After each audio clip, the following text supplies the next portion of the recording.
مدینہ منورہ میں ایک عورت تھی، اس کو اپنے حسن و جمال پر بڑا ناز تھا۔ وہ ایک مرتبہ نہانے کے بعد کپڑے بدل کر اپنے بال سنوار رہی تھی۔ آئینے کے سامنے کھڑی تھی اور اپنے آپ پہ بہت فریفتہ تھی کہ میں بہت حور پری ہوں۔ خاوند کو جب دیکھا تو اس نے بڑے ناز نخرے سے بات کی کہ ہے کوئی مرد ایسا جو مجھے دیکھے اور میری تمنا نہ کرے؟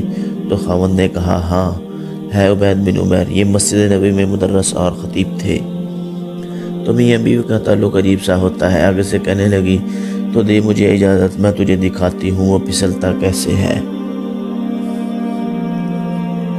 اس نے کہا، ٹھیک ہے میں اجازت دیتا ہوں۔ عورت کو اجازت مل گئی، وہ نکلی، پھر مسجد کے دروازے پر آ کر کھڑی ہو گئی۔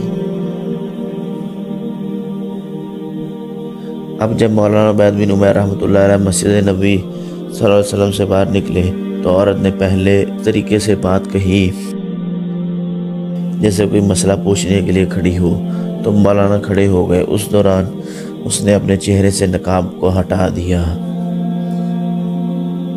اس کا خیال یہ تھا کہ جب وہ میرے حسن و جمال کو دیکھیں گے تو فریفتہ ہو جائیں گے۔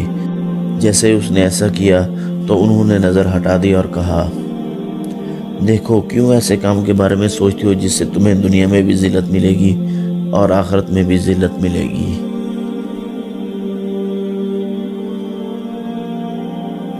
اب یہ الفاظ ان کے منہ سے اتنے درد سے نکلے، وہ شرما گئی اور واپس آ گئی۔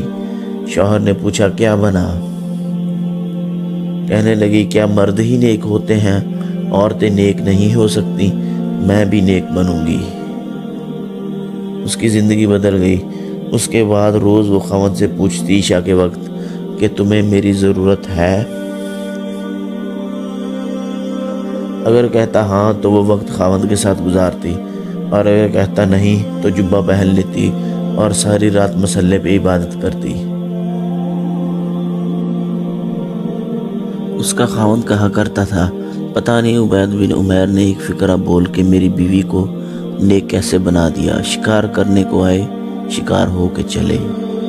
تو یہ کیفیتیں ان کی اس لیے تھیں کہ پروردگار عالم نے ان کے دلوں میں ایک اثر ڈالا ہوا تھا۔